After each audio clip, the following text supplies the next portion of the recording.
Charlas de la noche. Palabras con imagen.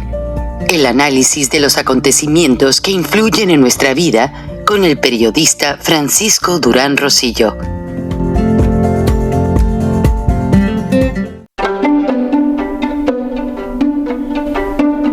Frank Durán Rosillo te saluda y los saluda a todos ustedes, su amiga María Celeste Raraz, para invitarlos a que se suscriban a mi canal de YouTube, María Celeste Raraz, tal como mi nombre, donde les informo todas las semanas sobre entrevistas que tienen un tema que ayuda a mejorarnos como personas y de paso son interesantes.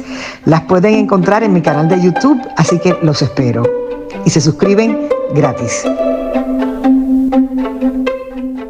Bienvenidos una vez más a Charlas de la Noche, Palabras con Imagen. No es para menos, pero el expresidente Donald Trump,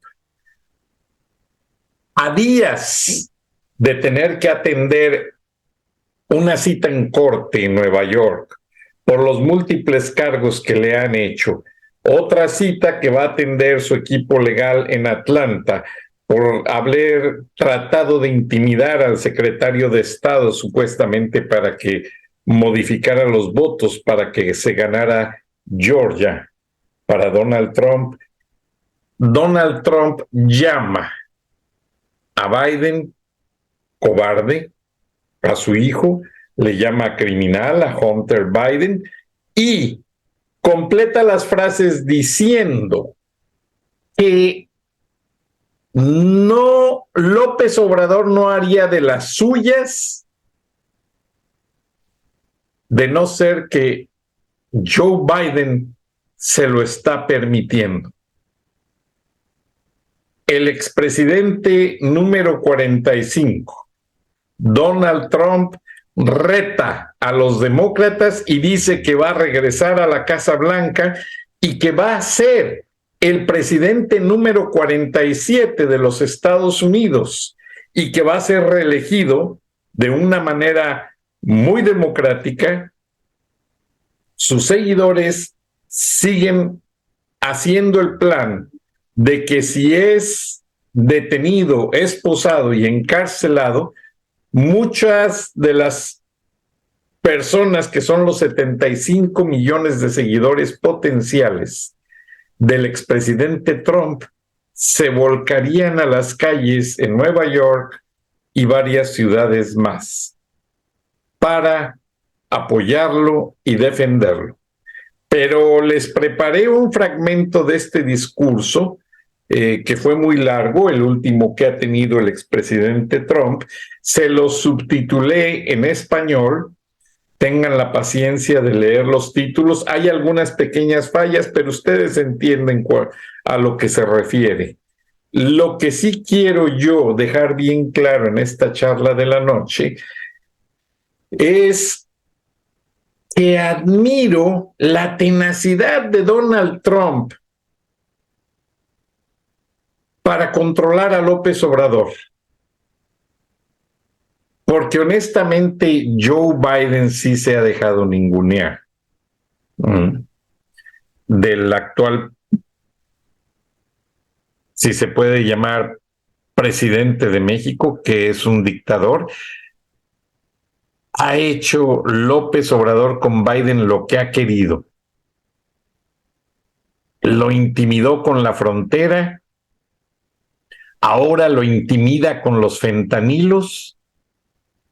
Y honestamente, para las pocas pulgas de Donald Trump, como diríamos en términos figurados, Andrés Manuel López Obrador ya debería estar fuera del gobierno. Y Donald Trump recuerda en su discurso los antecedentes criminales de Andrés Manuel López Obrador. Está muy bueno el discurso, la verdad es que es altamente recomendable. Como dicen los gringos, is juicy, está muy jugoso, porque habla, y el tipo habla con temple, no está intimidado. Y ya en la ciudad de Nueva York ya están poniendo desde esta tarde vallas metálicas alrededor de la corte, porque están muy preocupados en caso de que los seguidores de Trump, al igual como lo hicieron aquel 6 de enero que tomaron el Capitolio, quieran tomar la corte de Nueva York y liberar a Donald Trump. Ahora, el fiscal de Nueva York, un afroamericano muy calificado como abogado, dice que no se va a sentir intimidado por toda la polémica que circunda el caso Donald Trump. Pero lo que sí vemos es que los norteamericanos ya se dieron cuenta ante los problemas de la inflación, ante los problemas en Ucrania. Donald Trump está criticando muchísimo la ayuda multimillonaria de Joe Biden a Ucrania y que esa guerra no pueda terminarse. Y como lo dice Donald Trump, Vladimir Putin encontró el escenario perfecto con los demócratas. El mismo Donald Trump parafraseó que con otros presidentes sí se empezaron otras guerras en Crimea, etcétera. Y él fue el único presidente de los Estados Unidos que no empezó una guerra para hacer negocio, porque las guerras son negocio. Y dice que sí tuvo que terminar varias, incluida en Siria, etcétera. Ahora, lo interesante de este discurso, que discúlpenme que no se los pude poner todo, es que él dice que no tuvo necesidad de pararse en Moscú como presidente por el hecho de que él no obedecía a las órdenes de Vladimir Putin, como otros presidentes que sí han tenido que ir a rendir honores. Es como él lo dice, lo maneja. Ahora dice que él logró, y sí, honestamente sí lo hizo, logró contener al presidente chino, que no estaba tan agresivo mostrando sus tropas, mostrando sus armas. Lo mismo paró al presidente de Norcorea de las amenazas y ahora están sueltos. Con Joe Biden hacen lo que quieren. Pero ya no les digo más. Los invito a ver el discurso subtitulado y hoy honestamente les iba a presentar un reportaje del gasto millonario que va a hacer la administración López Obrador en comprar más aviones y equipo militar para la Fuerza Aérea Mexicana. Pero no hagamos corajes, porque México no está en guerra. Los mexicanos somos gente pacífica. El que está planeando una guerra contra su pueblo es Andrés Manuel López Obrador. Y bueno, les guardo el material para el próximo programa cuando no tenga tanta noticia que comentar. Porque López Obrador ayer domingo llevó acarreados a su marcha que para celebrar el 18 de marzo la expropiación petrolera del presidente Lázaro Cárdenas y obligó a 16 gobernadores morenistas a que llevaran camionadas de acarreados y aún así no llenaron el Zócalo. ¡Qué vergüenza, López dictador! Pero mejor escuchemos cómo Donald Trump se mofa y se burla de López, a quien una vez llamó su amigo. Y López Obrador por eso quiere hacer una campaña en contra de Trump, porque sí se nota que está muy puesto de acuerdo con Joe Biden. Si ustedes se fijan, Joe Biden no ataca a López y López no ataca a Biden. Como que negociaron allí un acuerdo de respeto, y eso es peligroso. Porque mientras tanto, el ganador de esto no es Andrés Manuel López Obrador, no es Joe Biden, es Vladimir Putin. Y mucho cuidado, porque las cosas se ven venir duras. Donald Trump ya advierte que él puede detener la Tercera Guerra Mundial si lo dejan llegar a la Casa Blanca. Tiene arranques Donald Trump, pero lo que me gusta es que en estos momentos llenos de incertidumbre tan difíciles, apenas un loco del alcance de Donald Trump puede ir a bombardear con ataques quirúrgicos a los narcotraficantes mexicanos y, como dijo, acabar con ellos en una semana. Y está dando a entender Donald Trump que sí se traería a la justicia a Andrés Manuel López Obrador porque es un corrupto. Y criticó el hecho de que López señaló que en Estados Unidos hay más crimen. Y mejor vean lo que le dijo Donald Trump, que Joe Biden, por la falta de cojones y porque le tiembla la mano, no le pudo contestar a Andrés Manuel López dictador. Vean los videos y disfrútenlos. Buenas noches, buenos días, nos vemos y nos escuchamos mañana.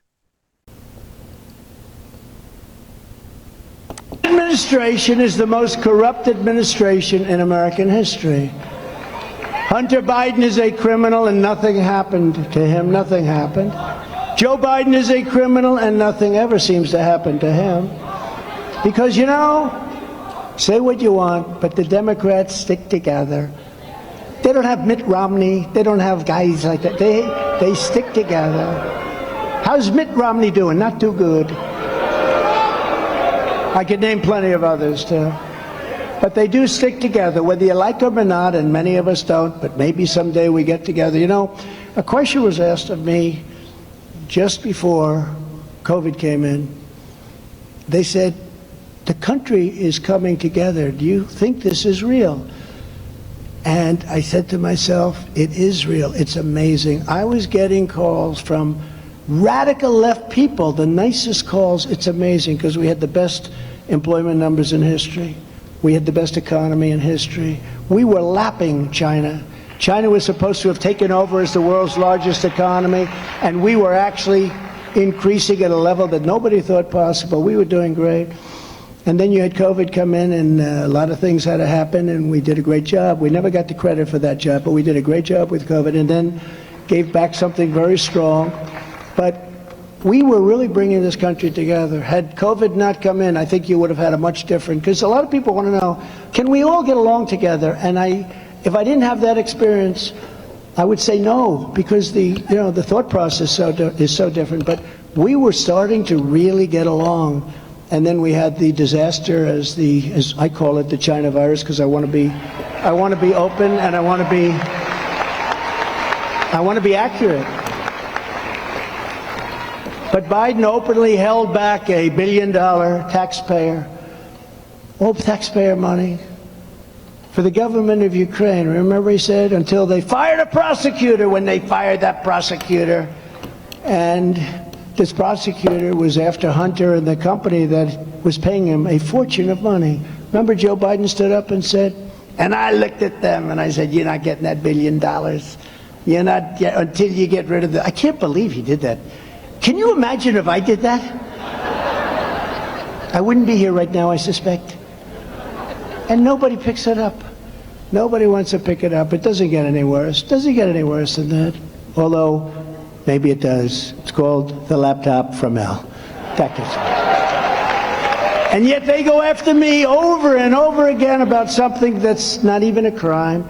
They make up Russia, Russia, Russia, which was a plan made up by crooked Hillary Clinton, Adam Shifty Schiff, and the Democrats, the DNC. They then made up a fake phone call. They took a phone call that was perfect and they pretended that I said things that weren't even in there. They actually imitated. Remember Schiff, he stood up in Congress and he repeated the call like I was a gangster. Over and over again, quid pro quo. Remember the term, quid pro quo? But there wasn't. I called downstairs at the White House. I said, listen, do we have that call taped? Because there's no way I said those things. And they called back and tell me, yes, sir, we do, essentially. We had transcripts of the call. Thank goodness we had transcripts, because these guys they're sick people, and they were looking to do a number. I'll tell you how bad they are. So, and I tell this story seldom, but it's a strong story, Monica. Thank you very much for the great job you do, by the way. What a defender she is. But they're so bad. So they come up with this Russia, Russia, Russia hoax. And they know it's a hoax. They know it's a hoax. I know it's a hoax too. But they know it's a hoax. And Adam Schiff comes out from a very secretive room, intelligence committee or whatever, and he meets the press right in front. The press is going crazy. They're going crazy because they'll do anything to hurt Trump. Anything. They're evil people in many cases. Some cases they're great people. But a lot of evil people. And he stands up before a microphone. Now this is a man who knows it's a fake story. Russia, Russia, Russia. They checked 6 years of phone calls. Millions of calls were made from my office. Not one call to Russia. Not one call. They were surprised. They weren't surprised. But some people were surprised. But he stood up before the microphones and he said, Donald Trump Jr. will go to prison for what he has done with Russia. My son is going to go to prison. He said, my son's going to go to prison for what he's done with Russia. And my son didn't have anything to do with it. And he knew it was a fake story. And when it was finally revealed, now the Times, the Washington Post, they all admit it was a fake story. We're trying to get the Pulitzer Prize taken away. They got Pulitzer Prizes. We're suing. You know what the prize says? For its concise and accurate reporting on the Russia, Russia, Russia event. And they have it actually totally wrong. Actually, Mark Levin should get a prize. And Greg Jarrett should get a prize. And even it's not his deal, Sean Hannity should get a prize. And frankly, Jesse should get a prize. Jesse should. And a lot of people, and I'll tell you, you know who should get a prize? Tucker should get a prize. Tucker Carlson. They're very strong.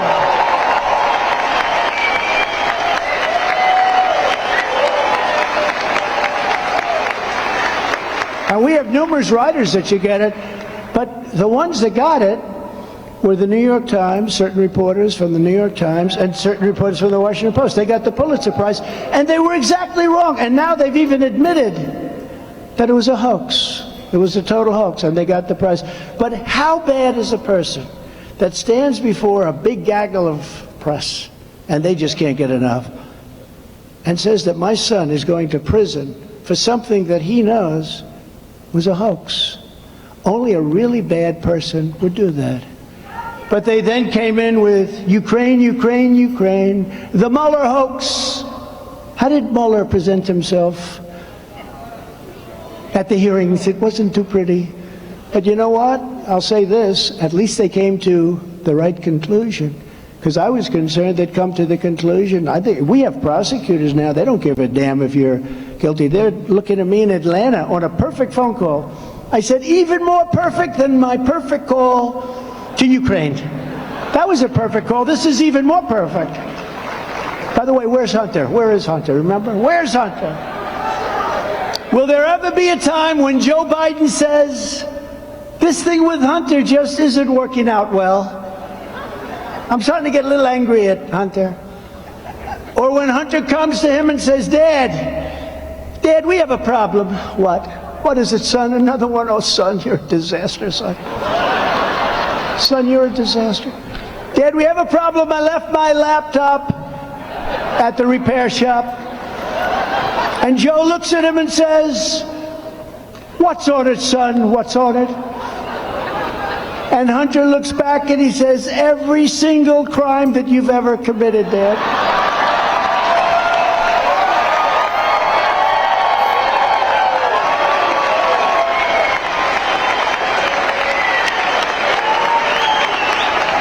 And hence it's called The Laptop from Hell. And Miranda Devine did a great book on that. And she actually thanked me. She said, I got the name from Trump. She told me, she said, I want to thank you for the name. I said, no charge. But she did a great job, great book, The Laptop from Hell. If I so much as fly over a blue state, They do so many bad things, it's just crazy. The racist Manhattan District Attorney, Alvin Bragg, who is presiding over one of the most dangerous and violent cities in the United States. You have to see this, the United States, where killings are taking place at a number like nobody's ever seen, right in Manhattan. And he's doing nothing about it, nothing whatsoever. No cash bail for people that just kill people. Knife them in the back, hit them over the head with a baseball bat, push them into subways when the train is right there. But this racist DA is being pushed by radical left Democrats, the fake news media, and the Department of Injustice to bring charges against me for now ancient no affair story of Stormy Horseface Daniels. No attraction. No affair, I call it no affair. Where there's no crime anyway, and charges have never been brought in such a case before. And this case has been looked by every prosecutor. They're all looking, they looked at it for years now. She was represented by Michael Avenatti. How's he doing? He's now in jail. And the whole thing is a complete con job. And she was ordered to pay me, a federal court ordered this, hundreds of thousands of dollars. But they're still looking at it. They're still looking. And all they do is they cause anger and problems for our country because our people aren't going to take this stuff. It never ends. In the meantime, Hunter and Joe Biden skate. You know, they skate. They go away free. What's going on with that? I mean, that laptop is a disaster. Has anyone read this thing? How can it be possible? They're looking in Delaware. How's he doing? He's not the same guy that I have for the document hoax. I have a man, he's a total animal, known to be. And he's looking. In the meantime, Biden's guy that's looking. Don't forget, I had a very strong privilege as president. I was able to do things that he wasn't able to do as vice president and wasn't able to do as a senator. The Senate, even the Senate, they can't believe it. The Senate cannot believe it. But when you look at what happened, they're not even looking at him. They haven't even started. Congress and various radical left Democrat prosecutors, in an effort to stop me, go to the Supreme Court twice. They went twice, and the Supreme Court, in a moment of total weakness, gives them everything they want in order to try and prosecute Trump, everything. Thank you very much, Supreme Court, I appreciate it. But they found nothing. They looked at 11 million pages of documents. It's a big company, it's a great company. Remember my taxes? We're after his taxes. 5 years I heard about my taxes. They came out about 2 months ago. Everyone said, wow, it's a great company he built. That's great. That's the end of it. No, right? And you know, I had the biggest and most prestigious, one of them at least, law firms, accounting firms, doing all this stuff. I don't do it. They do it. You rely on these people. They do it. But I didn't hear one word. And how stupid am I telling you this story right now? Because now we got to find something in there. He made a typographical error. There's a revolution going on within the FBI because they don't want to be doing what they're being told to do because they know right from wrong. I'm talking about the people that work in the FBI. And they like me and they like you a lot. So many of them. A recent article in the Washington Post, of all papers, stated very succinctly that many did not want to raid Mar-a-Lago. They didn't want the agents. They said, that's terrible. But they were forced to do so by their Marxist radical left leadership. And it drove my popularity numbers through the roof. Who would think this? I got impeached and I went up 11 points. It's not supposed to work like that. Mark, when Nixon got impeached, it went down, right? It was a spiral down. He couldn't stop it. I got impeached, we went up. But the FBI people, they didn't want to do this. To those in the FBI that are with us, I want to thank you very much. I really do. I want to thank you. Stay strong. Stay strong. Help is coming.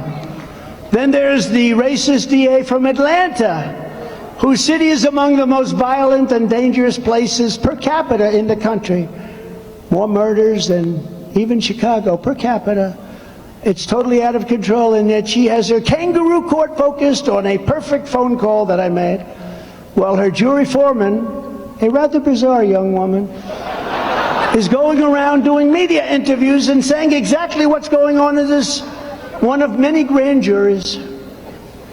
Our opponents do anything they can to hurt me politically because they're afraid of me and they're afraid of you. That's what it is. But it's not supposed to work that way. The disinformation, people say they are great at disinformation. The one we want to run against is Trump. Do you ever hear that? Oh, we want to run against Trump. Even though I'm leading every one of these guys, and even though I won the second election, okay, I won it by a lot. You know, when they say Biden won, the smart people know that, didn't they? But right now we're way up. But they say, oh, we want to run against Trump. They always say that. They say that about everybody. When they have somebody that they don't want to run against, a governor, a senator, they say, we want to run against, because it's like demeaning. You know, in other words, like you're supposed to be a schlemiel that, I mean, I got 75 million votes. I got more votes than any sitting president in history the second time. And we really did. We did a much better job than we did in 2016. 2020, we did better than 2016. But they say, we want to run against Trump. In the meantime, they're spending hundreds of millions of dollars trying to find just a single word, a sentence, anything, to prosecute Trump, because they don't want to run against me. That's what they say. We want to run against Trump. We'll do anything to run against Trump. They have the greatest line of bullshit of any group of people I've ever seen. Want to run against Trump.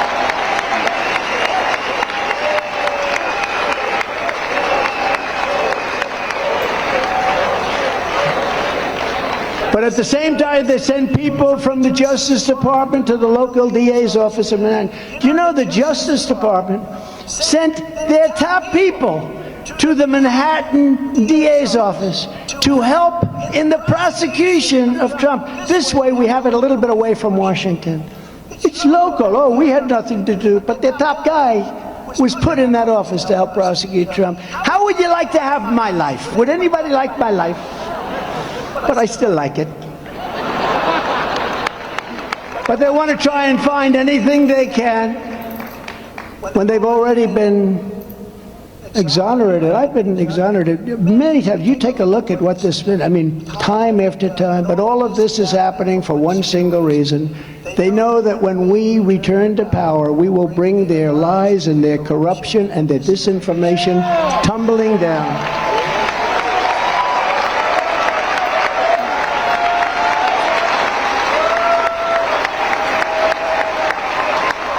Getting back in the White House is their worst nightmare, but it is our country's only hope. It's our only hope.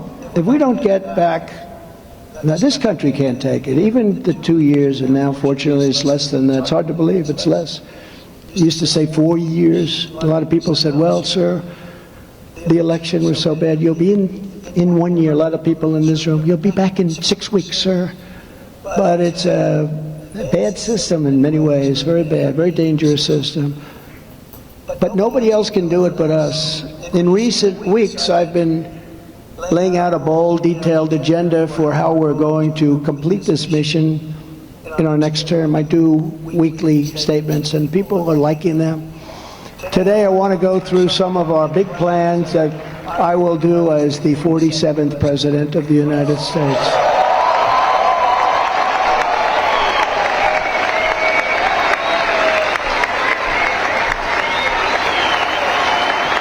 Thank you. At the top of my list, we'll be stopping the slide into costly and never-ending wars. We've got to stop it. Can't keep spending hundreds of billions of dollars protecting people that don't even like us. Now, you know, in business, if you did that, what you do is you put up the money and then you say, but listen, we own half your country in case you win. You know, you take a piece of the upside, right? We get nothing. In fact, the opposite. We put up the money, and then after it's finished, assuming it's successful, let's say it's successful, they don't want to even talk to us. No, you have nothing to do with us. Get out of here. You have nothing. No. In business, you put up money, seed money, call it whatever you want. You end up owning the country by the time it's over. And the only reason they're doing well is we're giving them the greatest equipment that I bought, the greatest equipment ever made. And the only reason they're doing well with NATO is I raised $440 billion from countries that weren't paying anything. And the Secretary General Stoltenberg, a good man, he said it's one of the greatest jobs I've ever seen. I hope he still says that, but one of the greatest jobs. He said Obama would come and make a speech. Bush would come and make a speech, and then they'd leave. I came, I looked, I said, man, these people aren't paying. We're paying for the whole thing practically. Of the 28 countries at the time, only 8 were paid up. 20 weren't, including Germany. They paid a fraction of what they were supposed to be paying. And I said to him, either you pay, or we're not going to protect you. And a man stood up, a president of a country stood up, and he said, sir, could I ask you a question? This was a round table with nobody in the room but the presidents, prime ministers, and dictators, okay? Some of them are all the same. But they stood up, and he stood up and said, sir, could I ask you a question? If we don't pay up, and if we get attacked by Russia, will you protect us, sir? I said, now you're not paid up, right? That's right. You're delinquent, right? Yes. I will not protect you from Russia. Sir, we'll send you a check tomorrow, sir. We'll send you a check tomorrow. It will be sent by overnight mail, sir. I promise you'll have it tomorrow. Now, if I said, like the stupid politicians say, absolutely will be, you know, Article 5, 6, 7, 8, 9, well, you're supposed to do it. But those articles all suppose that you're supposed to be paid up. But let's say I said the opposite. Yes, we will always protect you. I took a lot of heat because they said, I'm not a good member. Actually, NATO wouldn't even exist if I didn't get them to pay up. But they paid up $449 billion or something, and that's the money they use. They're rich as hell right now. They spent an office building that cost $3 billion. It's like a skyscraper in Manhattan laid on its side. It's one of the longest buildings I've ever seen. And I said, you should have, instead of spending $3 billion, you should have spent $500 million building the greatest bunker you've ever seen, because Russia wouldn't even need an airplane attack. One tank, one shot through that beautiful glass building and it's gone. Same architect I used in Chicago, great architects, but they didn't have war in mind. But when things happened, that building would be gone in about 15 minutes. They should have spent a $500 million bunker, nice thick ceiling, 6 inches, 6 feet of concrete. And by the way, we have a great gentleman. Speaking of China, will you please stand up? Gordon, stand up, please. Gordon China.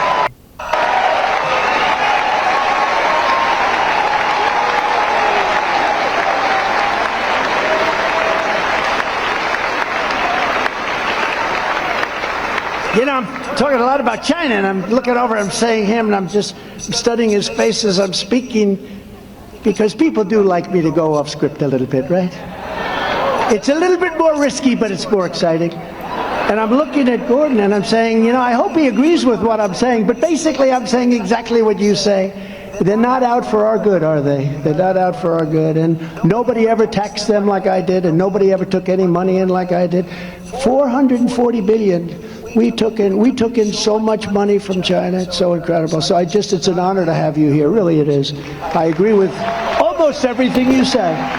Almost everything. Great. Thank you very much. Thank you, madam. Thank you very much. Great job, both of you. I was the only president in decades that didn't have a war, but I completed wars that were already started, including defeating 100% of the ISIS caliphate. 100%. I was also the only president where Russia didn't take over a country during my term. Russia took over not because I got along with Vladimir Putin very well. I said, Vladimir, don't do it. You know, you and I are friends, don't take over any countries, because, you know, Moscow will be hit very hard. Well, I told him things. He probably didn't believe it, but you know what? He believed it 10%, and President Xi believed it when I talked about Beijing. He didn't do anything. It's true. You have no idea. These conversations, I wish they could have been recorded, actually. People would think a lot of me. But with Bush, they invaded Georgia, right? With Obama, they took Crimea. With Biden, they're trying to take everything. And he won't even know they took it.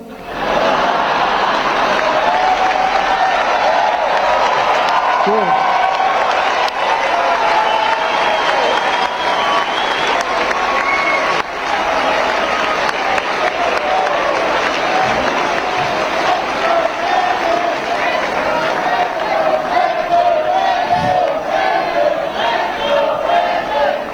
Thank you.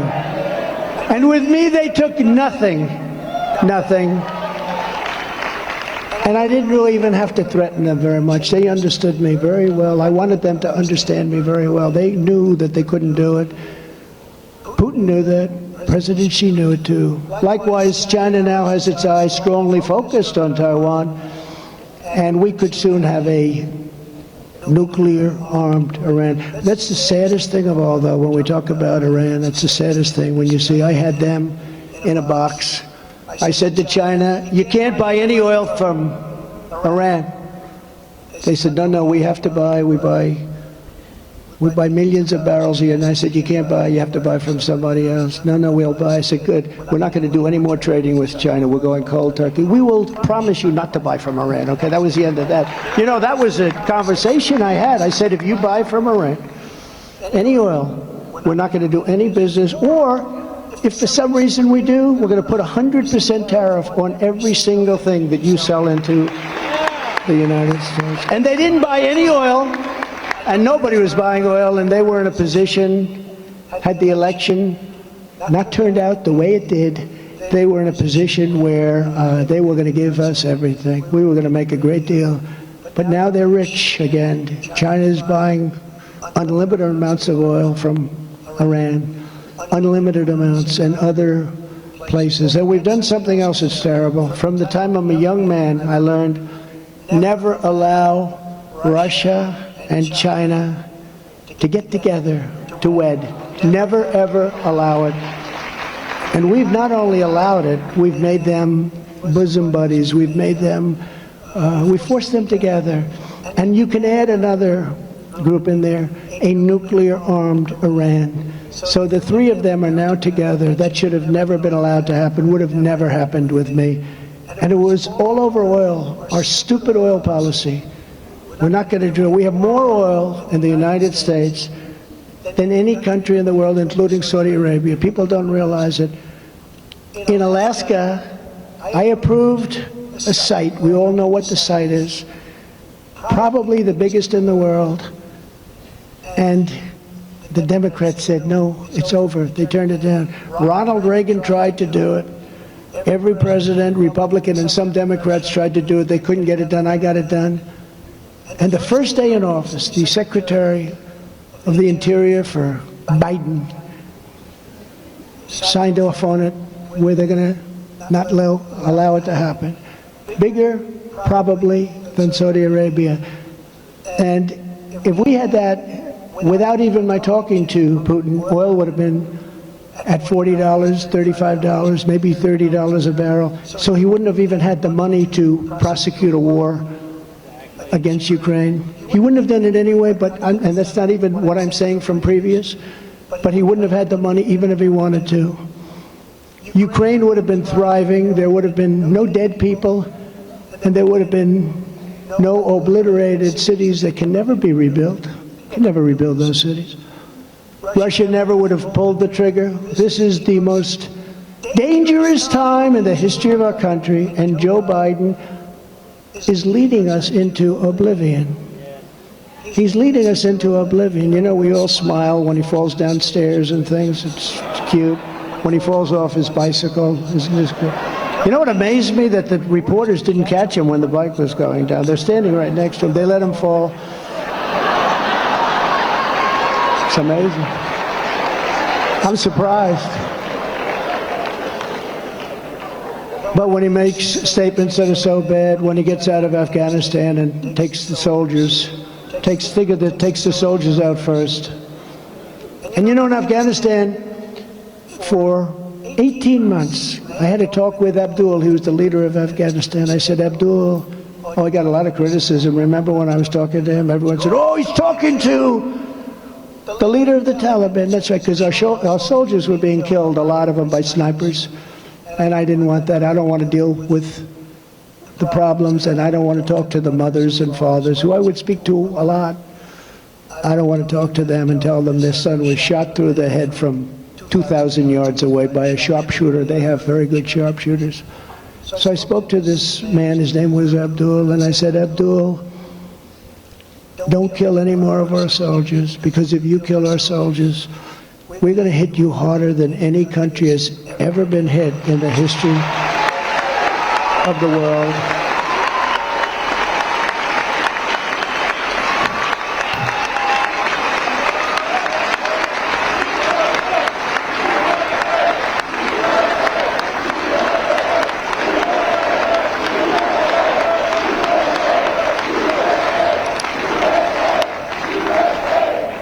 And he called me Your Excellency. He was, I got along with him. He's still there. He's still the leader of the Taliban, but now he's got $85 billion worth of our equipment that I bought. $85 billion. I said to General Milley, I want every piece of equipment. Sir, I think it would be cheaper to leave it behind, sir. That's when I lost faith.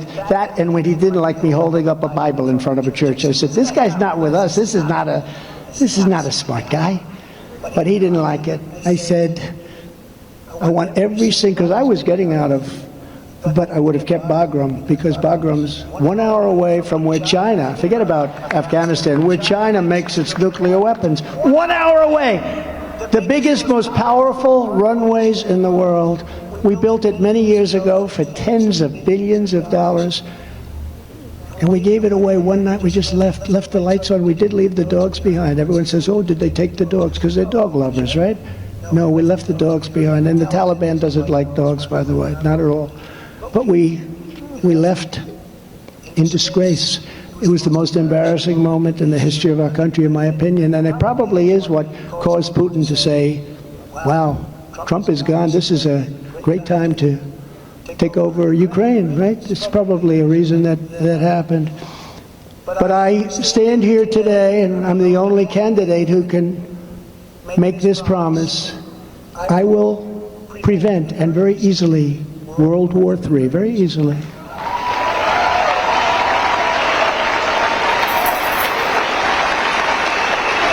And you're going to have World War III, by the way. You're going to have World War III. If something doesn't happen fast, you're going to have World War III. And by the way, just to conclude that little story, when Abdul heard me say that, he said, Your Excellency, thank you so much for telling me that. He said, but why? I thought it was a very interesting play on words. I've never heard it. I use it now sometimes myself. I liked it. He said, but why, Mr. President, do you send me pictures of my home? Said that. I said, you'll have to ask your wives that question. And we didn't have, Mark will tell you this, we didn't have one soldier killed. In 18 months, not one soldier was killed. Not one soldier, right?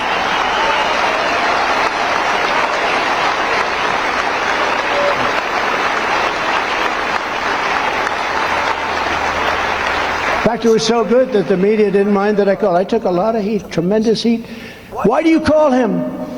I said, well, they asked Jesse James, the great bank robber from many years ago, why is it that you robbed banks? Why do you always go after banks? And he looked at him, he says, because that's where the money is.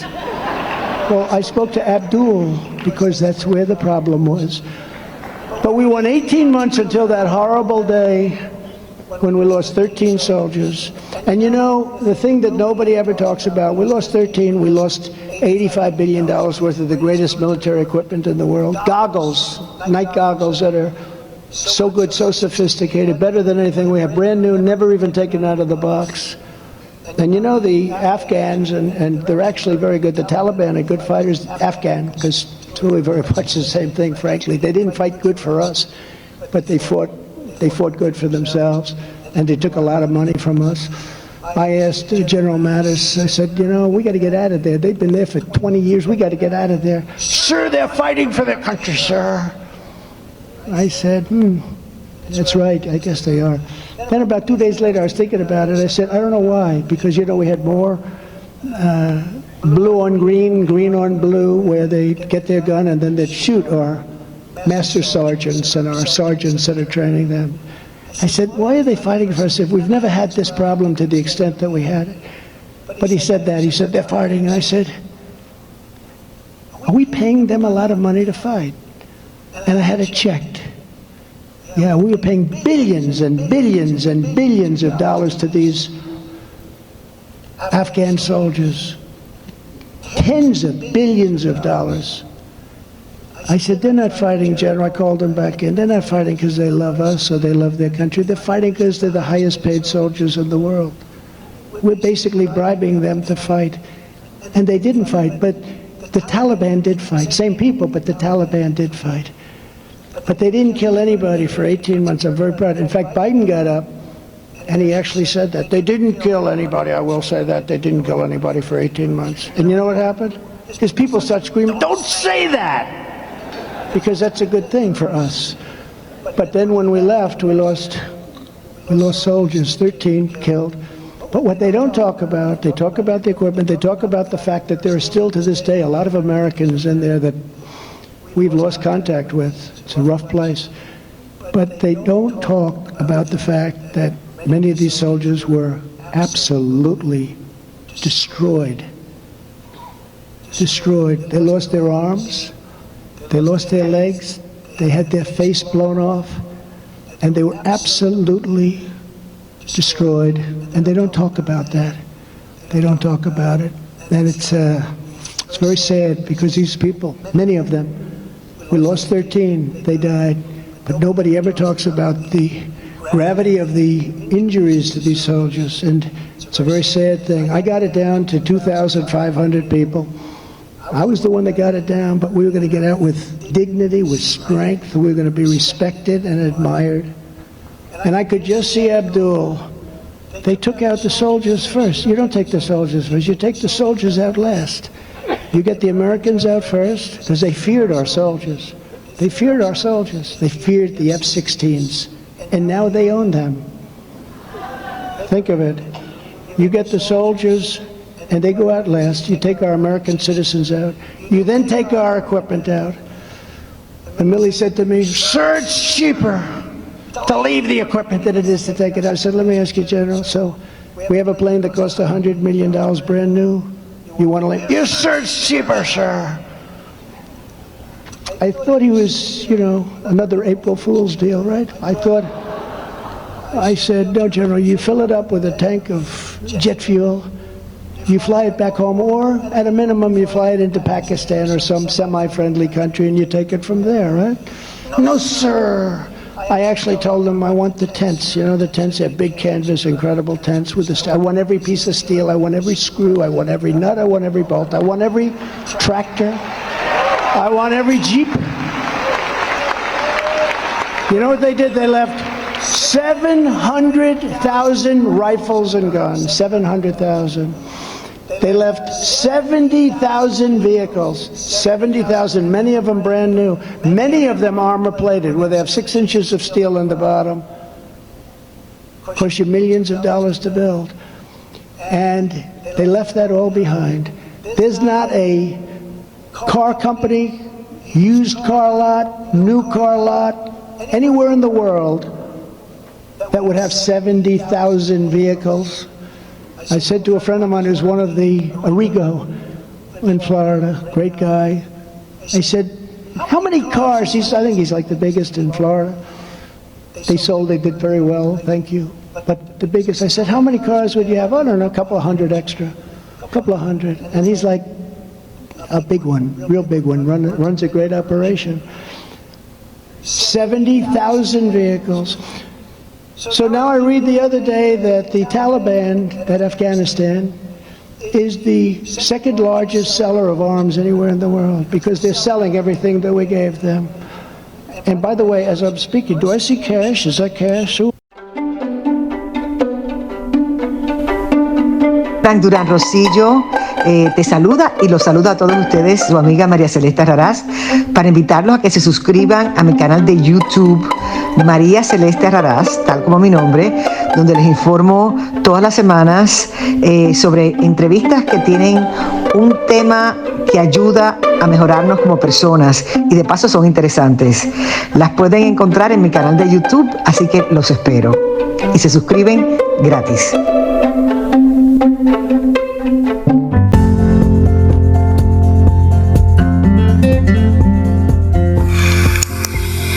Escuchaste el análisis de la noticia, transparente como el agua, con el periodista Francisco Durán Rosillo.